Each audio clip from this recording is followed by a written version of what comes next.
join with you today in what will go down in history as the greatest demonstration for freedom in the history of our nation.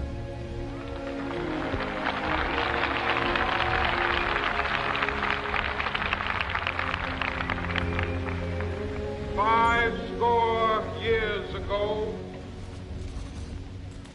a great American in whose symbolic shadow we stand today signed the Emancipation Proclamation. This momentous decree came as a great beacon light of hope to millions of Negro slaves who had been seared in the flames of withering injustice. It came as a joyous daybreak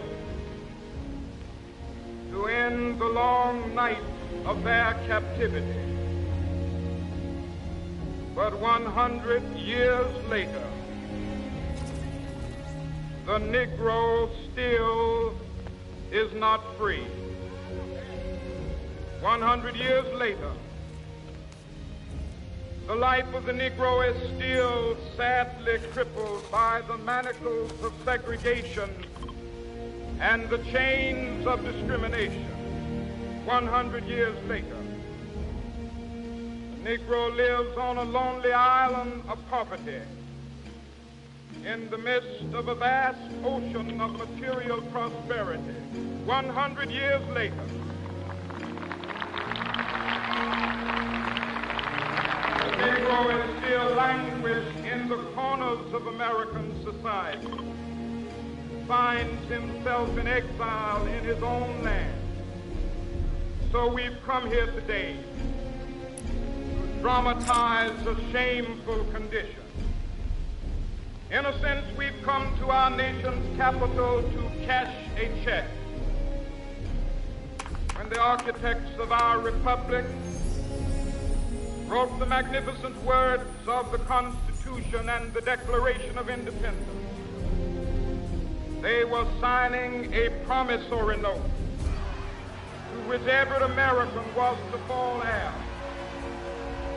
This note was a promise that all men, yes, black men as well as white men, would be guaranteed the unalienable rights of life, liberty, and the pursuit of happiness.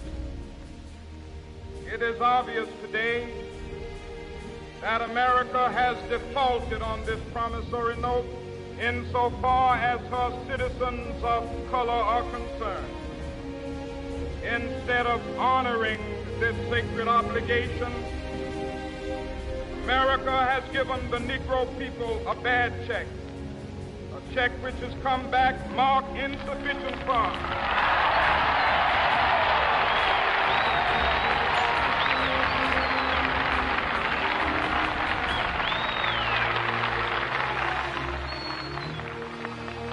But we refuse to believe that the Bank of Justice is bankrupt. We refuse to believe that there are insufficient funds in the great vaults of opportunity of this nation. So we've come to cash this check, a check that will give us upon demand the riches of freedom and the security of justice.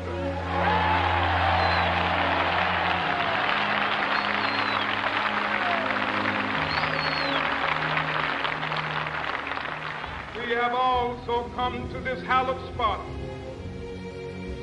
to remind America of the fierce urgency of now.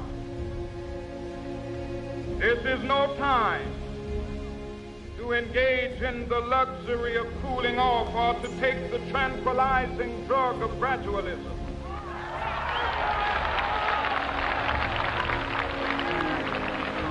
Now is the time to make real the promises of democracy. Now is the time to rise from the dark and desolate valley of segregation to the sunlit path of racial justice. Now is the time to lift our nation from the quicksands of racial injustice to the solid rock of brotherhood, now is the time. Make justice a reality for all of God's children. It would be fatal for the nation to overlook the urgency of the moment. This sweltering summit of the Negro's legitimate discontent will not pass until there is an invigorating autumn of freedom and equality. 1963 is not an end, but a beginning. Those who hope that the Negro needed to blow off steam and will now be content will have a rude awakening if the nation returns to business as usual.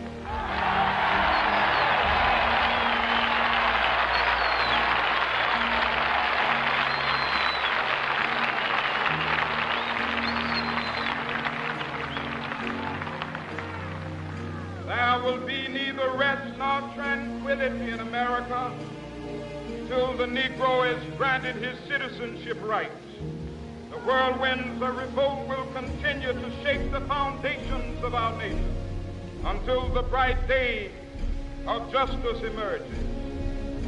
That is something that I must say to my people who stand on the warm threshold which leads into the palace of justice. In the process of gaining our rightful place, we must not be guilty of wrongful deeds. Let us not seek to satisfy our thirst for freedom by drinking from the cup of bitterness and hatred.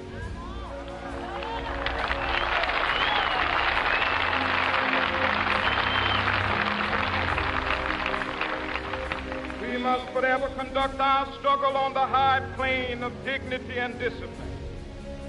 We must not allow our creative protests to degenerate into physical violence.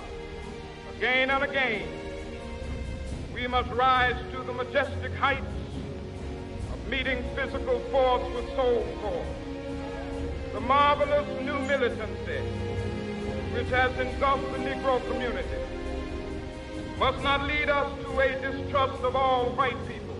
For many of our white brothers, as evidenced by their presence here today, have come to realize that their destiny is tied up with our destiny.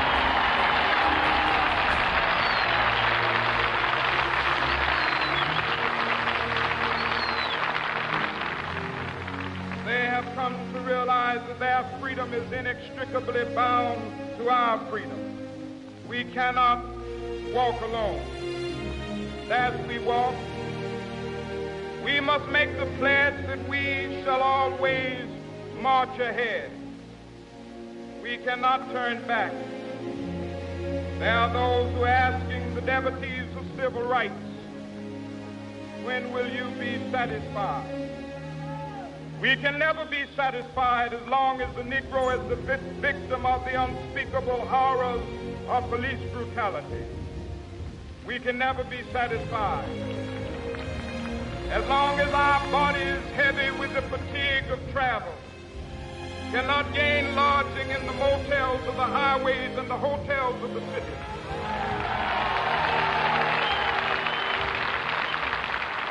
We cannot be satisfied as long as the Negro's basic mobility is from a smaller ghetto to a larger one.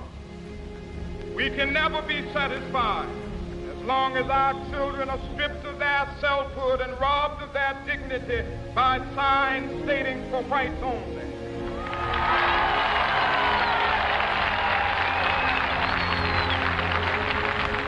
We cannot be satisfied as long as the Negro in Mississippi cannot vote and a Negro in New York believes he has nothing for which to vote.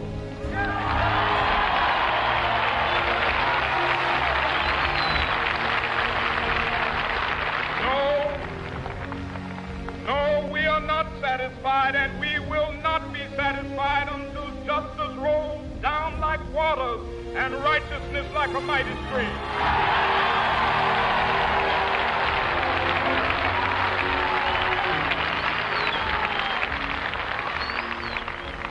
I am not unmindful that Some of you have come here out of great trials and tribulations.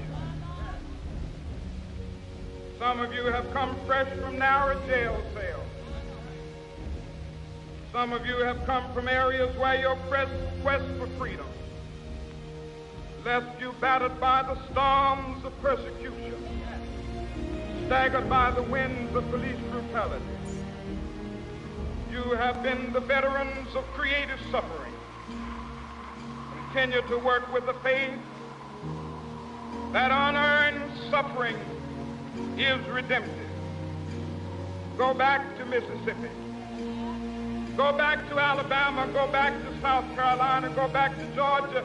Go back to Louisiana. Go back to the slums and ghettos of our northern cities, knowing that somehow this situation can and will be changed. Let us not wallow in the valley of despair. I say to you today, my friend,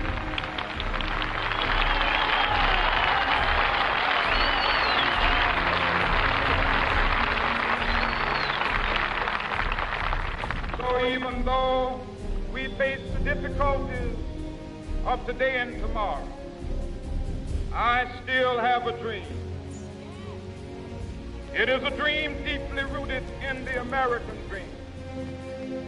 I have a dream that one day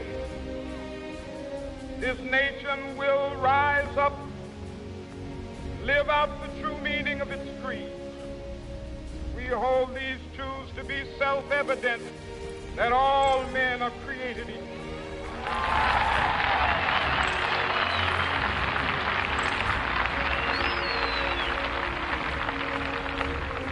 I have a dream that one day on the red hills of Georgia, sons of former slaves and the sons of former slave owners will they be able to sit down together at the table of brotherhood. I have a dream that one day even the state of Mississippi, a state sweltering with the heat of injustice, sweltering with the heat of oppression,